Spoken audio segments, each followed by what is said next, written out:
Good morning. তো আজকে মায়াপুরের নেক্সট সকাল। তো অনেকক্ষণই উঠেছি, একটু মন্দিরে গেছিলাম, একটু ছোটো মা পুজো দিল, আর তারপরে করতে এসেছিলাম একটু ব্রেকফাস্ট। তো ব্রেকফাস্ট করে নিয়েছি, এখানে সবাই বসে ব্রেকফাস্ট করছে। তো নানান রকম এখানে খাবার দাবার পাওয়া যায় এই জায়গাটাতে। তো বিভিন্ন ধরনের ধোসা পাওয়া যায়, ইডলি পাওয়া যায়, তারপরে দই বড়া আছে, তারপরে ছোলা আছে, এখানে সব কিছুই পাওয়া যায় এই দোকানে। তো এখান থেকেই কিনে নিয়েছি। তো খাওয়া দাওয়া হয়ে গেছে, খেয়ে নিয়ে এইবারে বেরোনোর অপেক্ষা আর কি। 9:30 থেকে 10টার মধ্যে চেক আউট। তো মোটামুটি বেরিয়ে যাব আর কিছুক্ষণের মধ্যে। সবাই ওই একটু টুকটাক লাগেজ যেগুলো বাইরে আছে ওগুলো একটুখানি গোছানো, সব টুকটাক কাজকর্ম চলছে, এই সমস্ত সেরেই বেরোবো। আর পিছনের ফুলগুলো দেখলে না সকাল সকাল মনটা ভীষণ ভালো হয়ে যাচ্ছে। এত সুন্দর সুন্দর ফুল না এখানে, চারিদিকটা এত মানে ফুলের গন্ধ এত সুন্দর, আর একটা এত সুন্দর একটা ভাইবস কাজ করে সকাল থেকে উঠে, খুব মজা লাগে। আর দেখো তোমাদের বুবুকে দেখাই, বুবু কি কিনেছে দেখো, দাঁড়াও। বুবু, তুমি এটা কি কিনেছো? এই যে এদিকে এসো, কি কিনেছো? ভাগ কিনেছো, একটু বাজিয়ে দেখিয়ে দাও।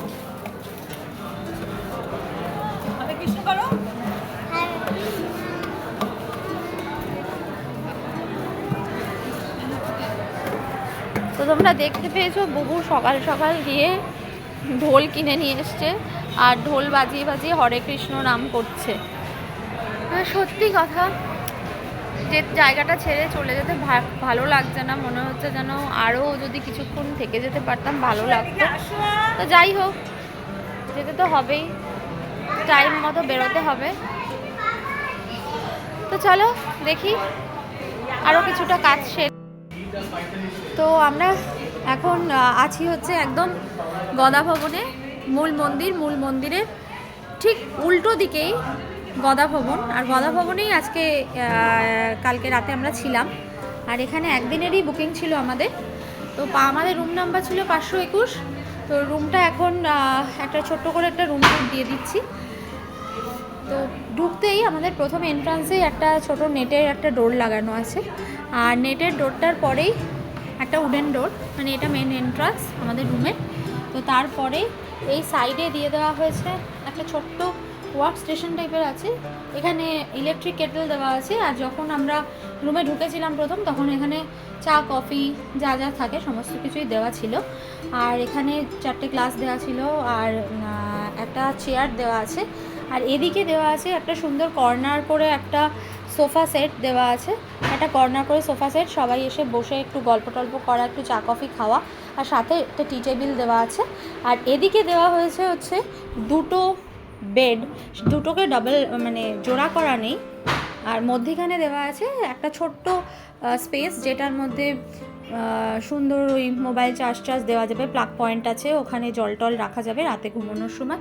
ফল সিলিংটাও ভীষণ সুন্দর। আর এদিকে দেওয়া আছে হচ্ছে একটা 3 ডোর একটা কাভার টাইপের দেওয়া আছে, 3টে ডোর দেওয়া। আর এখানে না ব্ল্যাঙ্কেটও দেওয়া আছে ভেতরে, কারণ যদি কারোর এসি, যদিও এখন ঠান্ডা নেই একদমই, আমাদের লাগেনি, কিন্তু কেউ যদি এসি চালায় বা কখনো শীতকালে আসে তো লাগবে। আর এদিকে একটা ছোট ড্রেসিং ইউনিট আছে, ড্রেসিং ইউনিটের নিচে একটা স্টুল দেওয়া আছে। আর এদিকটা দেখিয়ে দিই, এদিকে ঠিক সোফা সেটটার ঠিক পিছন দিকে আছে একটা উডেন একটা পার্টিশন টাইপের করা রয়েছে। আর এই পার্টিশনটাকে আমরা কার্টেন দিয়ে কভার করা যাবে। পার্টিশনটাকে কার্টেন দিয়ে কভার করে দিলে এটাকে একটা পুরো আলাদা রুম হিসাবে ইউজ করা যাবে। এটা একটা সুন্দর ডাবল বেড রয়েছে, এখানে 2জন বড় এবং 1জন ছোট বাচ্চা ইজিলি এখানে অ্যাকোমোডেট হয়ে যেতে পারবে। আর এখানে এসি রয়েছে, ফ্যান রয়েছে, সবই রয়েছে। আর সাইডে দুটো ছোট ছোট স্পেস দেওয়া রয়েছে, যেখানে ওই একই ব্যাপার, মোবাইল টোবাইল চার্জ করা অথবা জলের গ্লাস বা বটল রাখা ইত্যাদি কাজে ইউজ করা যাবে। এবার এখান দিয়ে যদি আমরা, ঠিক এটার পেছনেই রয়েছে হচ্ছে টয়লেট, মানে ওয়াশরুমটা। আর এখানে রয়েছে হচ্ছে ঢুকেই একটা সুন্দর আয়না রয়েছে বড়, আর তার সামনেই রয়েছে বেসিনটা, এদিকে আছে কমোড এরিয়া। টয়লেটটা খুব বড়, আর এই কমোড এরিয়া এবং বেসিনের এপাশে গ্লাস ডোর লাগানো আছে। গ্লাস ডোরের ওদিকটা হচ্ছে শাওয়ার এরিয়া। তো শাওয়ার এরিয়ার ভেতরেই আছে হচ্ছে গিজারটা, আর এখানে আছে শাওয়ার এরিয়াটা। এদিকে হ্যান্ড শাওয়ার, তারপরে যা যা প্রোভাইড করা যায় সমস্ত ধরনের অ্যামিউজমেন্ট, যেসব মানে যে ধরনের টয়লেটে থাকতে লাগে সব ধরনেরই জিনিসপত্র দেওয়া রয়েছে। সাথে আমাদের দেওয়া ছিল হচ্ছে শ্যাম্পু, শাওয়ার জেল সবই ওনারা প্রোভাইড করেছিলেন। তো মোটামুটি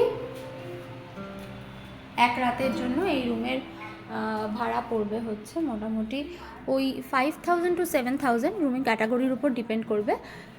তো মোটামুটি এই রকমই এখানকার রুম রেন্ট। বিভিন্ন ধরনের ক্যাটাগরি রুম আছে। আমাদের রুমটা কালকে রাত্রের জন্য, এই রুমটাই আমাদের জন্য ছিল। তো আপাতত আমি রুম টুরটা দিয়ে দিলাম, আর বলো তোমাদের কেমন লাগলো জানিও। সই করতে হবে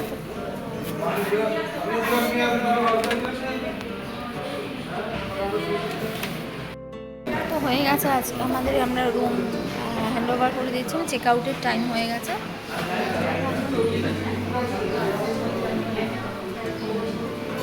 চেক আউটের জন্য সাইন টাইন করা হচ্ছে। তো চলো, টাটা মায়াপুর। ভালো লাগলো খুব একটা দিনের জন্য, ছোট্ট স্টেকেশন, খুব এনজয় করলাম। কালকে সারাটা দিন মনে হয় 8 ঘন্টার জন্য বিশ্রাম নিয়েছিলাম নাকি সন্দেহ আছে, রাতে শুধু। আচ্ছা, ঠিক আছে। তো বেরিয়ে যাচ্ছি আমরা এখন। আমরা টাটা মায়াপুরকে আমরা টাটা বাই বাই দিয়ে দাও মায়াপুরকে। এইখানে কি হচ্ছে? Tata bye bye Mayapur, tata bye bye tata গদা ভবন টাটা। আমরা খুব মজা করেছি, খুব আনন্দ করেছি কৃষ্ণের নাম নিয়ে, খুব ভালো লেগেছে। এবার বেরিয়ে যাচ্ছি টুকটুক করে। পৌঁছাতে দুপুর হয়ে যাবে মনে হচ্ছে। লাগেজ নিয়ে আমরা একদম রেডি টু গো। এবার সবাই মিলে শুধু গাড়িতে উঠবো। আর এই যে আমাদের গাড়িও রেডি, সব রেডি। শুধু জেঠু এখন গাড়ির সামনে নেই, তাই গাড়ি খুলছে না। গাড়ির চাবি জেঠুর কাছে রয়ে গেছে। গাড়ি খুললে এবার আমরা সমস্ত লাগেজ গাড়ির মধ্যে তুলে দেবো। তুলে দিয়ে, আর বুবু করছে দুষ্টুমি, ভীষণ দুষ্টুমি করছে। তো গাড়ির মধ্যে সমস্ত লাগেজ তুলে দিয়ে আরও টুকিটাকি একটু কেনা টুকটাক জিনিস কিনে তারপরে একেবারে বাড়ি। খুলে গেছে আমাদের গাড়ি।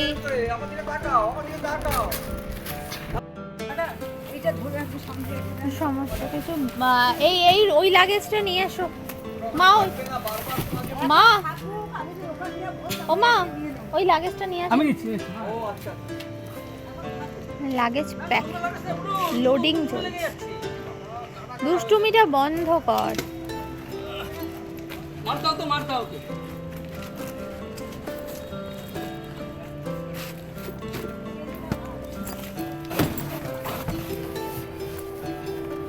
এটা কি ইয়ের ওপরে নেবে, ড্যাশবোর্ডের ওপরে নেবে গো ব্যাগটা? দেখছি, তাই করতে হবে। ঠিক আছে, হ্যাঁ এই জায়গাটায় বসিয়ে দাও। কত নিল?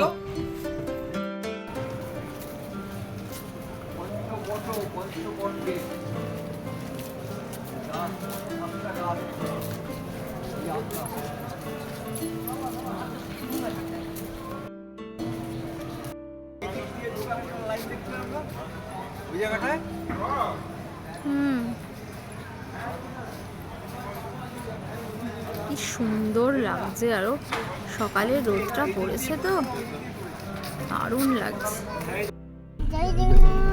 বেরিয়ে যাচ্ছি আমরা, গাড়িতে উঠে গেছি, তো বেরিয়ে পড়ছি এবার দেখা যাক কতক্ষণ লাগে। আমরা এখন কটা বাজে বাবা? এখন 10:30টায় বেরোলাম আমরা, ওই বাড়ি পৌঁছাতে পৌঁছাতে কটা বাজবে মোটামুটি 1:30-2টো তো আশা করি মনে হয় হবে, কি তার একটু বেশিও হতে পারে পেলে।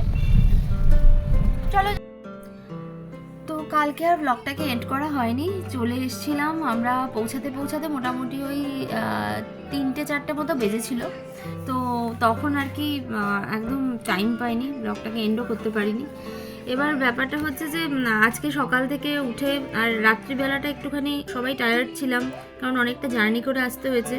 সেই জন্য তাড়াতাড়ি করে খাওয়া দাওয়া করে মেয়েকে ঘুম পাড়িয়ে আবার আজকে সকালে স্কুল, তো স্কুলে পাঠিয়ে টাঠিয়ে দিয়েছি। তো খুব ভালো লেগেছে মায়াপুর, দারুণ লাগলো। আর পরে কখনো গেলে আর 2-1 দিন বেশি স্টে করার চেষ্টা করব, কারণ একদিনে এতটা মানে ঘোরা বা এতটা আরও অনেক কিছু জিনিস দেখার আছে, আরও বেশ কিছু জায়গায় যাওয়ার ছিল। তো পরে একবার চেষ্টা করব। এবারের জন্য আপাতত এইটুকুই ঘুরলাম, তবে দুর্দান্ত ভালো লেগেছে, একটা রিফ্রেশমেন্ট। একদিনের জন্য দেখবে কোথাও যদি খুব বেশি টাইম নাও পাওয়া যায়, কিন্তু ডেইলি লাইফ থেকে ব্রেক নিয়ে কিছুটা সময় যদি বাইরে কাটানো যায় নিজের মা বাবা বা ফ্যামিলির সঙ্গে বা বন্ধু বান্ধবের সঙ্গে, তাহলে দেখবে অনেকটা রিফ্রেশমেন্ট চলে আসে। তো সেটাই, আপাতত ব্লগটাকে এখানে এন্ড করছি, আর এরপরে নেক্সট কোনো ব্লগে তোমাদের সঙ্গে আবার কথা হচ্ছে। তো জানিও কেমন লাগলো আমার ছোট্ট প্রচেষ্টা। চেষ্টা করলাম অন্ততপক্ষে তোমাদের একটু আমার মতো করে একটু দেখানোর, কিন্তু আমার খারাপ লাগলো যেটা, যে আমাদের ব্যাপারটা হচ্ছে যতই আমরা চেষ্টা করি যে মায়াপুরের যেটা মূল আকর্ষণ মানে মন্দিরটাই ওখানে ক্যামেরা অ্যালাউ করে না, ভিডিওগ্রাফি ওখানে একদমই অ্যালাউড নয়, তাই জন্য দেখাতে পারলাম না। তো ভিডিওগ্রাফিটা অ্যালাউ করলে ওখানে মূর্তি মানে ভেতরে আমাদের এন্ট্রান্স যেখান দিয়ে মহিলা এবং পুরুষদের চেকিংয়ে করে ঢোকানো হচ্ছে, চেকিং করার পরে তো ওখানে খুব সুন্দর করে আলপনা দেওয়া ছিল, দুর্দান্ত সুন্দর আলপনা দেওয়া ছিল, এবং ভেতরে ঢুকেই নৃসিংহদেবের অপূর্ব সুন্দর মূর্তি, মানে সে বলে বোঝানো যাবে না, হয়তো আমি অতটা ভালো করে বলতেও পারছি না। আর অপূর্ব সুন্দর মূর্তি, আর তাকে ঘিরে কীর্তন হচ্ছে, একদিকে রাধা কৃষ্ণ তাদের অষ্ট সখী নিয়ে মানে একটা জায়গায় মূর্তি, সে মানে অসাধারণ সুন্দর বিগ্রহ দেখার মতো। আর আরেক দিকে হচ্ছে শ্রী চৈতন্য মহাপ্রভুর অনেক বড় বিগ্রহ। আর কালকে আমরা খুব ভোরবেলা গেছিলাম যেহেতু, তো সেই জন্যে মন্দির পরিক্রমা চলছিল, কৃষ্ণকে নিয়ে মন্দির পরিক্রমা, তার সাথে কীর্তন, তার সাথে আরতি, অসাধারণ একটা পরিবেশ তৈরি হয়েছিল। তো সেটা তুলে ধরতে পারলাম না, কারণ কিছু করার নেই, ওখানে ভিডিওগ্রাফিটা ওনারা অ্যালাউ করেন না। তো ঠিক আছে, যেখানকার যেমন নিয়ম, কিছু তো করার নেই। তো আজকে আমি আপাতত মনে হলো যে তোমাদের সঙ্গে এইটুকু শেয়ার করে দিই।